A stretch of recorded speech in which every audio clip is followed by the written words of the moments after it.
Juan Kapitulo 6, versikulo 35.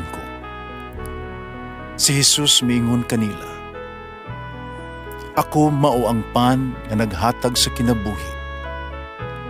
Ang muari kanako dili nagayod gutomon, ug ang mutuo kanako dili nagayod uhawon." Ang mga puno Pan sa kinabuhi. maglikon unta sa mong pagtuo ug gagakabi sa pagtuman sa imong mahal nga kasuguan. Ang Ginoo manaa kaninyo. Santos Ebanghelyo sumala ni San Juan. Sa pagkahuman, napakita si Jesus sa mga tinunan sa lanaw sa Tiberiades.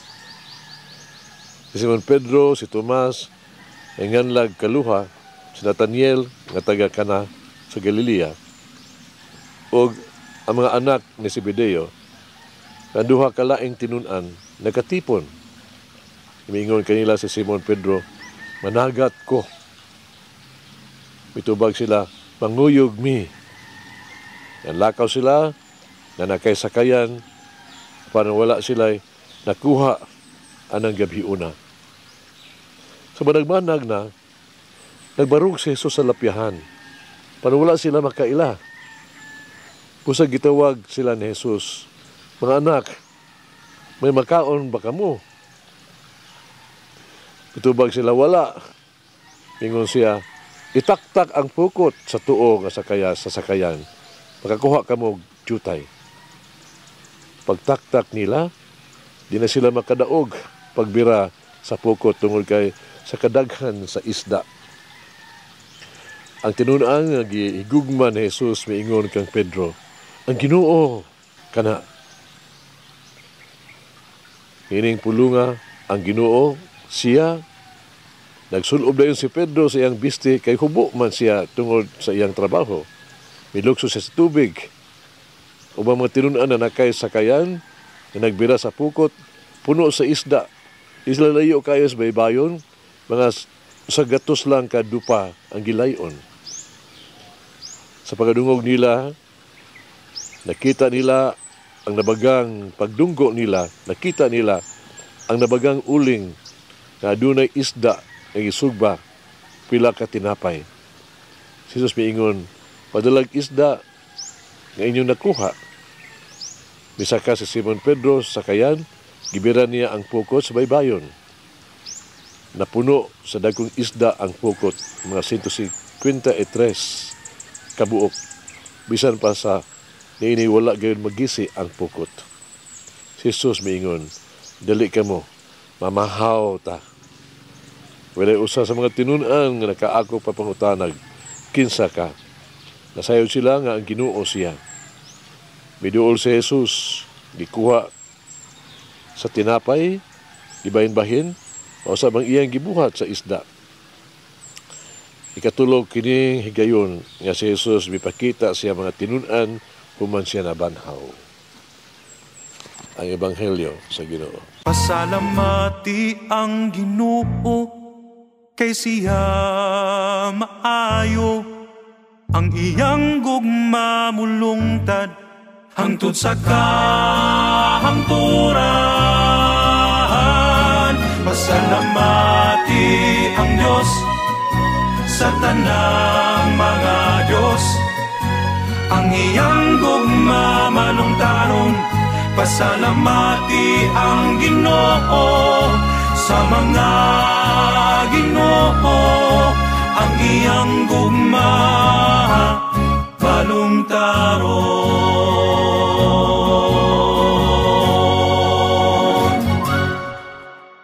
Ang mga tinunan mibiya sila ang mga sakayan, katong dihang gitawag sila ni Jesus ba sa pagsunod kaniya. Sukad karon kung pa ni Jesus, madagat na kamo o mga tao. Lucas na article 5:10-11. Ang ilang pagbalik sa papangisda karon gikan kini sa ilang pagkadismaya sa kamatayon ni Kristo. Kini adto sa diha pa si Jesus uban kanila, sila nakatagamdam sa daghan kay pribilehiyo. Sila nahimong bantugan tungod kang Jesus, kay bantugan man siya si Jesus. Sila wala magutman kay si Jesus nagpakaon man kanila.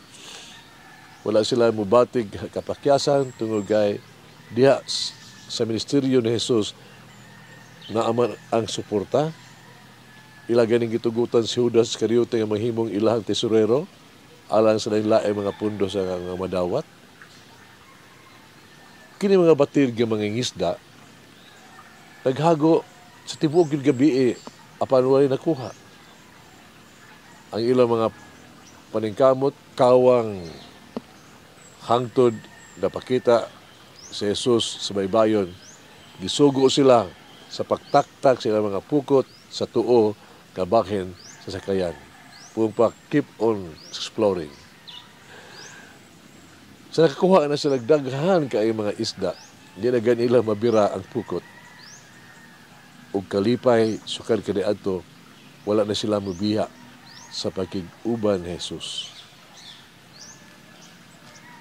Sa atong kinabuhi isip Kristohanon, adunay mga higayon nga ato ang gibati nga ang Ginoo wala na makita, labi na sa panahon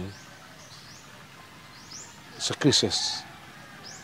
Sa adunay mga kalagmitan sama sa gibuhat sa mga tinunan ang pagtalikod ba, pagbalik sa daan natong kinabuhi na wala na si Kristo. Nakamotoran mao ang nabanhang Ginoo ana kanunay uban kanato sama siyang gisaad baloi kini na ako magauban kaninyo sa kanunay hangtod sa katapusan sa kalibutan. Matthew 28:20. Sa panahon sa krisis, dili kita kuwad ang paglaong. Patugutan nga ang mabanhang Ginoo magauban kanato umutuman siya siyang mahigugmaon nga mga sugo usaad aron ato ang maangkon ang iyang madagayaon nga panalangin sa kalinaw o kalipay sa kiladman sa itong kinabuhi. Mag-ampo kita. Amahan, salamat ako kanimo sa gahom sa pagkabanhaw sa Ginoong Hesukristo. Amahan, kini usa ka maayong balita. Kini usa ka maayong balita alang kanamo.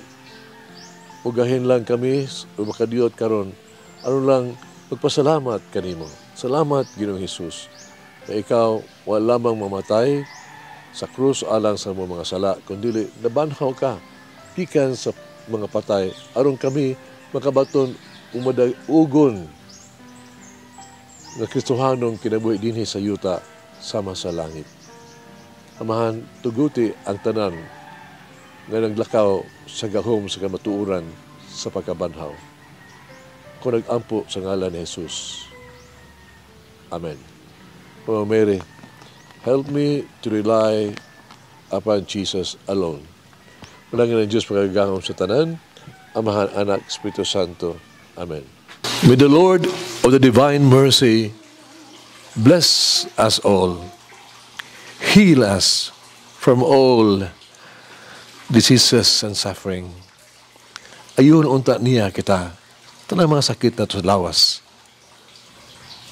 o sa kalag, body and soul.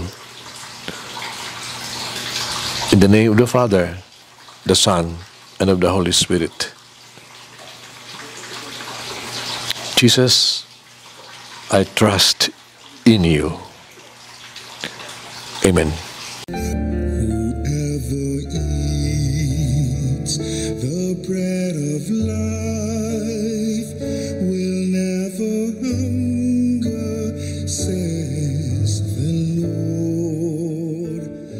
Kay galaan inyong nabati ang pagpaambit ug hamubong pamalandong sa pulong sa Dios pinaagi sa tulumanon pan sa kinabuhi nga gidumala ni Monsignor Daddy Silva.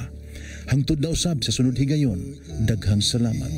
eats the bread of life.